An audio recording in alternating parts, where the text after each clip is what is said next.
Hello बच्चों, ये video कक्षा 3 के लिए बनाया गया है। हिंदी विषय के बारे में व्याकरण प्रवाह का ये चौथा पाठ है, वाक्य विचार।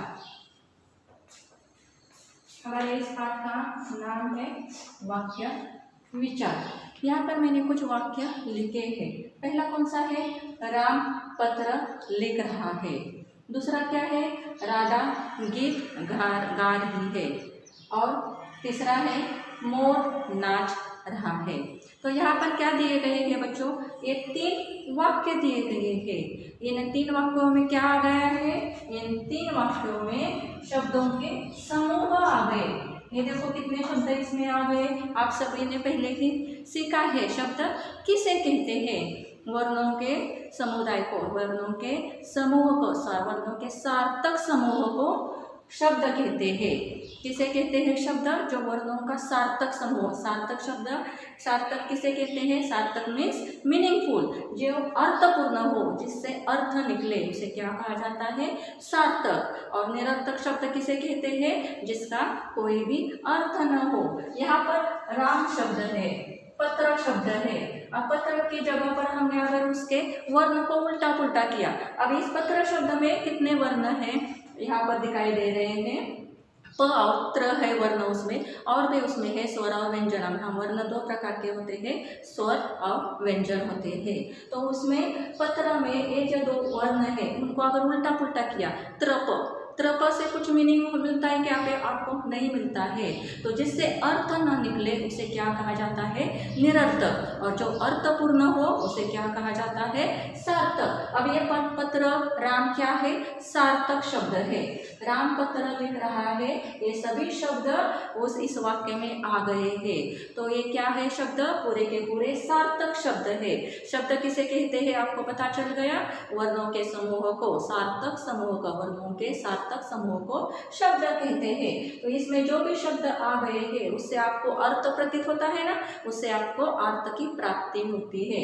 राधा गीत गा रही है, इससे आपको पता चलता है ना, राधा नामक एक लड़की है, वो क्या कर रही है? गीत गा रही है, गाना गा रही है। इससे आपको अर्थ की प्राप्ति हो गई ना। मोर नाच रहा है, इसकी जगह भी आपको अगर नाचता हुआ मोर दिखाई देता है, उसकी पिक्चर ही दिखाई देती है, उसका चित्र दिखाई देता है, तो भी आप बोल सकते हो, वो वाक्य आप पूरा करते हो कि मोर नाच रहा है। तो यहाँ पर क्या दिया गया है? शब्दों का समूह दिया गया है। और वो शब्दों का समूह कैसे होता है? सार्थक होता है, उससे हमें अर्थ की प्राप्ति होती है। और हर एक शब्दों के समूह में यहाँ पर क्या आ गई है? क्रिया आ गई है। क्रिया का मतलब क्या होता है? जिसे हम अंग्रेजी में वह बोलते हो, जो यहाँ पर उस वाक्य के अंत में आ गया है। क्रिया क्या होती है? क्रिया इज अ वर्ब, जो इसे हम अंग्रेजी में वर्ब कहते हैं, उसे यहाँ पर क्रिया कहा जाता है। और ये क्रिया यहाँ पर आ गई है। तो यहाँ पर वाक्य में क्या दिया गया है? शब्दों का सार्थक समूह दिया गया है, और उस सार्थक समूह में क्रिया अंत में आती है। उसके साथ हमें उससे क्या होता है? उनका प्रयोग ठीक तरह से शब्दों का किया गया है। अब देखो बच्चों, अगर यहाँ पर लिखा है मोर नाच रहा है, उसकी जगह पर अगर लिखा रहा मोर नाच है, तो यहाँ पर शब्दों का ठीक से इस्तेमाल किया गया है क्या? शब्द प्रयोग ठीक से उसी जगह पर आ गया है क्या? नहीं आ गया है। तो ये रहा मोर नाच है, ये भी एक वाक्य ही हो गया ना, उसमें भी सभी सार्थक शब्द ही आ गए हैं ना। लेकिन जो उस शब्दों का प्रयोग उसी रूप में आ गया क्या? ठीक से रूप में आ गया क्या? व्याकरण के रूप में आ गया क्या?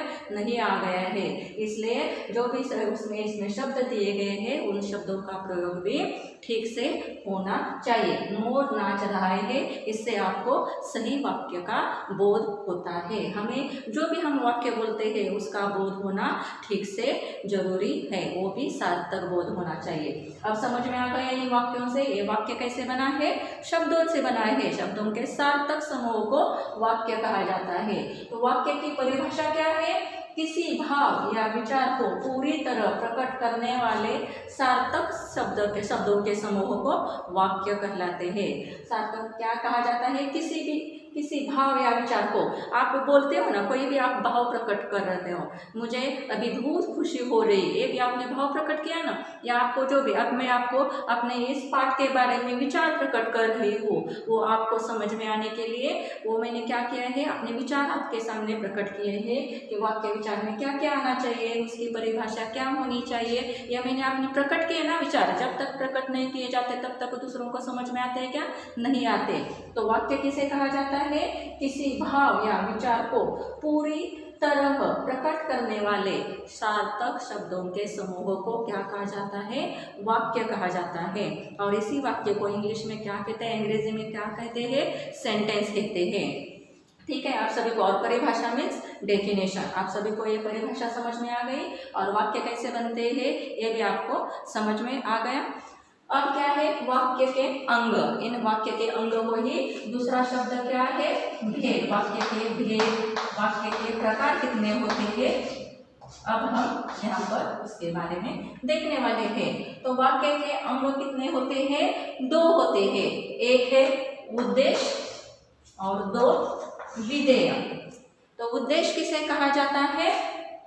उद्देश्य वाक्य में जिसके विषय में कुछ कहा जाता है उसे क्या कहते हैं? उद्देश्य कहते हैं। मतलब वाक्य में जिसके विषय में कुछ कहा जाता है। उदाहरणार्थ मैं यहाँ पर एक वाक्य लिख देती हूँ। वरुण आम खाता है।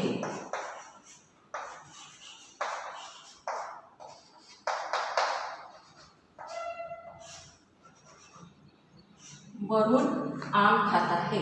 वाक्य में किसके बारे में यहाँ पर कहा गया है? किसके विषय में कहा गया है? इस वाक्य में वरुण आम खाता है, ये वाक्य मैंने यहाँ पर लिख लिया।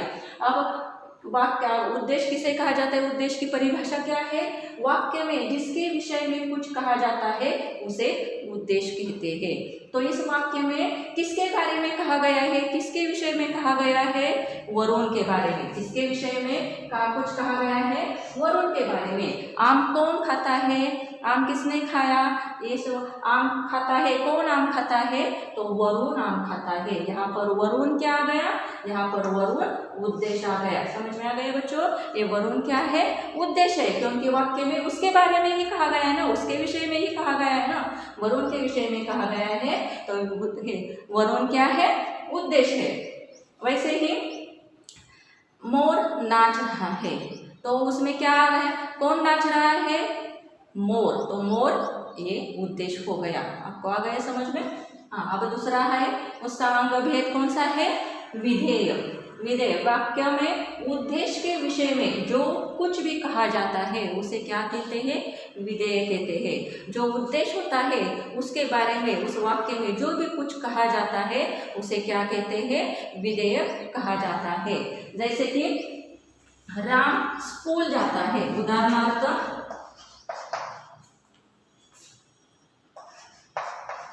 राम स्कूल जाता है। अब हमने यहाँ पर क्या उदाहरण दिया है? राम स्कूल जाता है। तो इसमें इस वाक्य में किसके क्या उद्देश्य है? इस वाक्य में कौन जाता है स्कूल? स्कूल कौन जाता है? राम स्कूल जाता है। तो इसमें उद्देश्य कौन सा है? राम है। तो राम उद्देश्य के विषय में जो भी कुछ कहा जाता है उसे क्या कहते हैं? विधेय कहते हैं। तो राम के बारे में इस वाक्य में क्या कहा गया है? राम तो उद्देश्य है ना, तो राम के विषय में इस वाक्य में क्या कहा गया है? राम स्कूल जाता है। ये स्कूल जाता है, ये क्या है? विधेय है। स्कूल जाना राम, ये क्या है? उद्देश्य है। तो विधेय क्या आएगा? स्कूल जाता है, ये विधेय आ जाएगा। स्कूल जाता है, राम के जो उद्देश्य है राम, उसके विषय में जो भी कुछ कहा जाता है उसे क्या कहते हैं? विधेय कहते हैं। तो हमने इस वीडियो में क्या देखा कि वाक्य विचार के बारे में, वाक्य विचार मतलब सेंटेंस के बारे में अब हमने यहाँ पर देखा है। सेंटेंस वाक्य कैसे बनता है इसके बारे में देखा। वाक्य कैसे बनता है? शब्दों के सार्थक समूह को क्या कहते हैं? नहीं, वाक्य कैसे किसे कहते हैं? शब्दों के सार्थक समूह का। वो समूह कैसा आना चाहिए? शब्दों का सार्थक समूह होना चाहिए, और उससे जो भी कुछ प्रकट किया जाता है, जो भी कुछ भाव या विचार प्रकट किया जाता है वो भी कैसे होना चाहिए, अर्थपूर्ण होना चाहिए। ये सभी कैसे शब्द है, सार्थक शब्दों से समूह से ये वाक्य बने हुए हैं। तो उसकी परिभाषा यहाँ पर क्या है, फिर से एक बार बता देती हूँ। आपको भी बच्चों मेरे साथ बोलने की आदत डालनी चाहिए, तब वो क्या हो जाएगा, आपको वो डेफिनेशन वैसे ठीक से लिखने आ जाएगी। किसी भाव या विचार को पूरी तरह से प्रकट करने वाले सार्थक शब्दों के समूह को वाक्य कहते हैं। तो वाक्य समझ में आ गया आपको, किसे कहा जाता है, उसके भी अंग होते हैं, वाक्य के भी भेद होते हैं, प्रकार होते हैं, पार्ट्स ऑफ सेंटेंस। उसको वाक्य के अंग को ही इंग्लिश में क्या कहा जाता है, पार्ट्स ऑफ सेंटेंस। वो भी दो होते हैं, उद्देश्य और विधेय। उद्देश्य वाक्य में जिसके विषय में कुछ कहा जाता है उसे उद्देश्य कहते हैं, और विधेय उद्देश्य के विषय में जो भी कुछ कहा जाता है, जो उद्देश्य होता है उसके बारे में जो भी कुछ कहा जाता है उसे विधेय कहते हैं। अगर इसमें आपको कोई डाउट है, कुछ समझ में नहीं आ रहा है, तो आप मुझे पूछ सकते हो। Thank you.